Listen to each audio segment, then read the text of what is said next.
Good afternoon, everyone. Welcome to another episode of Spilling Tea. I'm your host, Tiffany Daniels.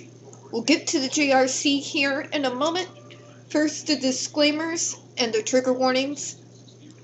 If you're unfamiliar with the Stop the Shocks campaign or the campaign against the troubled teen industry, pertinent links are going to be found in the description box. We have Autistic Hoya's massive archive on the subject. We have the article Neuroclass wrote, the one that the JRC threatened them with a defamation lawsuit over if they didn't remove it from the website, where they interviewed over 800 ABA professionals in regards to the JRC's so-called behavioral modification program. Because they threatened it, Neuroclass said no. Tells me there's something in there they don't want you to know, so please read the article and share it. We also got Neuroclastic's GoFundMe link in there as well in case the JRC ever does see through with their threat because, unlike them, we advocates don't have access to unlimited sums of money that we can just pull out at any time. More stupidity, especially right now. God help us all. Anyways, before I take you all into left field there, trigger warnings when we discuss places like the Judge Rothberg Educational Center or Agape Boarding School for Boys, you're going to hear vivid descriptions of and catch clips of surveillance footage of people with mental health issues and disabled people being tortured and abused. If you do got young children present, at least use the headphones. Also, this channel is marked not for kids for a reason. We do use profanity and speak on some very dark subjects. If your child's 16 and younger and watching this, parental supervision is very much advised.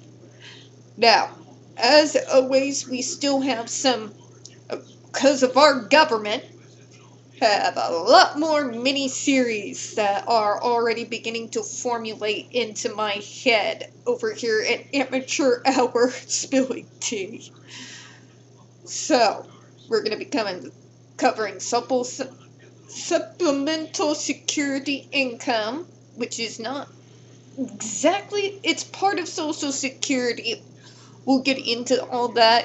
Most folks off the street won't necessarily know what it is, but it's essentially for people who are disabled like myself. Okay, this is not it's not the retirement fund, but we'll go over the ins and outs with that. We're going to go over things such as, because we have Trump ending the Department of Education, how that is going to affect things in regards to special ed classrooms. In particular, what does that look like for IEP and IDEA, as well as quite a few other laws put into place so that people like me would be able to graduate and have the supports we need to be able to see ourselves through the graduation, because I can tell you, if I did not have those opportunities to go into quiet rooms while testing, I probably wouldn't have already had enough credits to be able to graduate, giving me the ability to go and spend half my day at college those last 2 years of high school without them. So, be going over that as well, but for right now, we're going to go back to the JRC, and we are going back to where we were, because I do remember that I cut it off in mid-paragraph where we were last time. So, let's get back to it. Alright. Given his tragic decline, the patient's guardians fought for years to return him to JRC and reinstitute the ASD treatment, because for some odd reason, in spite of the fact that these folks do work in the mental health field, they can't seem to figure out yet that the tragic decline is happening because they did not do their job correctly the first time. In fact, I'm going to dust off a good but old one from my mom from back in the day. They half-assed his treatment program. Let me say that again. They half-assed his treatment program, punishing someone for the symptoms without trying to figure out what's triggering the behavior. So, like anyone who has any level of intelligence, we understand that if you don't deal with the problem that is actually causing the behaviors don't just go away by themselves. So when you use violence, or if we want to be kind, corporal punishment to stop the behaviors, you're setting yourself up for a never-ending cycle of constant abuse, belittling, and dehumanizing a human being. Okay? It's going to be a never-ending cycle. What that means is the threat of violence may stop us from having a behavior right there. You remove device, guess what? Underlying issue, the problem that's causing the problematic behavior, is still there. You can't punish a trigger out of someone. Allow me to say that again for the people in the back. That's so good I might have it tattooed someday. You can't punish the emotional trigger out of someone. Okay?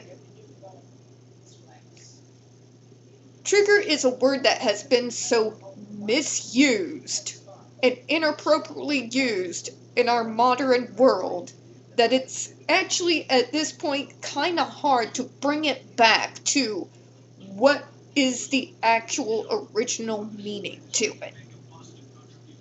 So I want you to go backwards in time with me a little bit. When we refer to triggers, think of it as we used to think of it in regards to mental health. I'm going to bring up in particular PTSD, or post-traumatic stress disorder. The underlying triggers would be the memories and the suppressed emotions of those of us with PTSD that would project outwardly into real-world behavior, right? Hear that word trigger though. The response is automatic. It's running on pure instinct. It's tapping into a primal, more animal part of the human brain.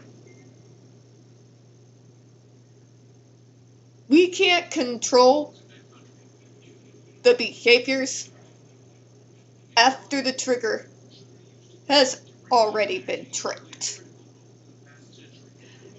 After that, the behavior that comes out is just the automatic result of that trigger getting tripped. Okay? If you trip a bear trap, what's going to happen? You can't go back and untrip it, right? It's the same here when we're talking about behavior. When we're talking about the more primal part of the brain, where when that trigger gets tripped, what happens afterwards is not something, my behavior is not being determined by my will. It's being determined by primal animal part of my brain. Okay? So, if you think of it like that, and you think what the JRC is saying here, that we are going to use corporal punishment on you for these outward behaviors over which you have absolutely no control.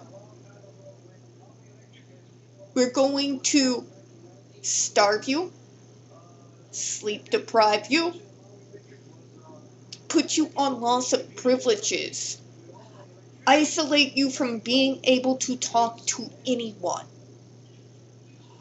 All consequences of the behaviors that we cannot control after they've been triggered. Right? Exactly. Now, violence can shock someone out of a temporary action, but it can't do so permanently. You'd have to keep reapplying and reapplying and reapplying. And the reason why that is because the underlying issue is still there. The underlying issue is not being dealt with. And now, because of that, and because you are using corporal punishment, you are using quote-unquote consequences, you are using torture to stop the behaviors, it's gonna be in that never-ending cycle. Okay? It's not gonna stop until the root cause is dealt with. And even with that root cause, you're not ever going to get it to go away entirely forever. That is not reality, and it's not the real world. I'm here to suggest a way of being, of getting yourself to a baseline so that you're going to be able to better function and interact and be a part of your community in a way that's actually sane. Okay? There's no cure. There's no quick fix. Meltdowns will happen. Believe me, I'm 40 at this point in my life. I can tell you. Personal experience. Alright? Personal experience. In fact, I could say our government is kind of really starting to push me towards one. And this is why I have an appointment coming up Wednesday to see my shrink. Thanks, government. Anyways, the point is, it's not the ESD treatment being successful. You are forcing conformity under threat of violence. So we will conform. We'll wear the perfect mask. We'll pretend to be happy, excited about small talk, excited to go off to different places with the family and public, even to go to the ball. God forbid. Send help. Send help. I don't like going there the few times during the year, particularly around Christmas when I do have to go there. There's a reason why I say abandon all hope ye who enter here. It's not fun. Some of the decorations are pretty. I take a picture, I grab what I want, and I get the hell out like the hounds of hell are on my heels. No joke. No joke. I hate it. God. Yeah, Kishi knew kill it with fire. Anyways, sorry. Back to the topic here. You can't use punishment as a method to correct a behavior forever. It always works only temporarily. It interrupts the behavior. It doesn't deal with what's causing the behavior.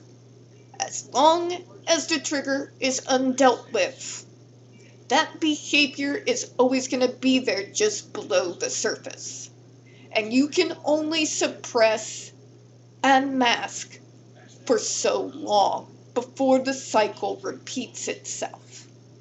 Now, add that on top of, now we've got PTSD, we've got anger, resentment, all the fun things that come with being a survivor of abuse.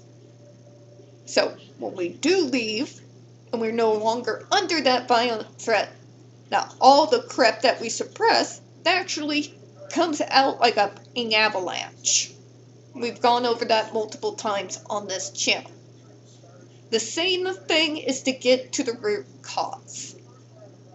And by the way, parents telling me, well, they can't speak, there's no way to get to the root cause, is not helping anyone. You gotta be having a better rapport with your damn doctors.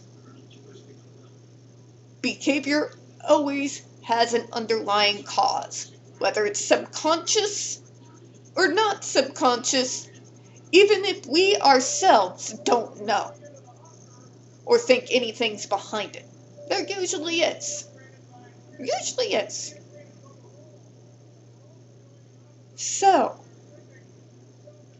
let me go ahead and continue on this here. With renewed successful ESD treatment of his SIB and AB and significant decrease in these behaviors, the patient began smiling again, making eye contact, excitedly naming caregivers as they enter the room, verbally requesting preferred items and activities. And there we go again. We've covered this before. Because the JRC, and they're not alone, not at all, like to pretend they don't know what masking is. I say pretend because with as long as that school has been in Canton, and the way they have gone to get people like me in their torture center for multiple decades, if they still don't comprehend the concept of what masking is, then they have no business in this field whatsoever.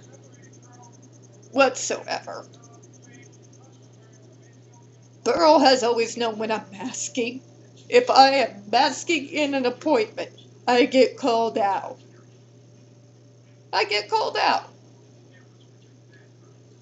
They understand the concept of masking. Okay? The JRC continually goes, but then they're back with our school and now they're smiling and like, you all really don't get that we are play acting, do you? Many of us do it for lesser reasons than trying to survive. Actually, let me roll that back. Most of us learn how to mask because we do need to be able to survive. Most of us, in one shape, form, or another, have been traumatized and gone through some form of very horrific shit. Masking is a natural part of what came out of all of that. It's a way of survival. I'm going to show you exactly what you want to see so that maybe whatever you're doing, you'll stop. Later on in life, if we're ever out of that situation with abusive others, we will wear those masks out in public and act excited, act like we care about talking about the weather with you all. How many times have I said it on the channel, folks? We're putting in our time going out and peopling so that later on we can sit at home in our pseudo-autistic bubbles of nope and get to, avoid that for the next several months. Get back home in the pseudo-autistic bubble of nope and not be forced to people until next time. It's to get you all off our ass. Alright? So we'll suffer it. We'll mask for you all. We'll put a little song and dance, act all excited, and then as soon as we get back home into our pseudo-autistic bubble of nope, you are not going to get us to go out there and do that again, at least for about 2 to 3 months. Alright?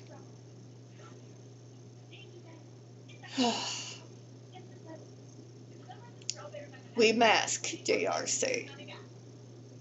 That is why, whenever you begin to fade someone off the device, and out of nowhere, their behaviors come back, it's because you can't punish an emotional trigger out of someone.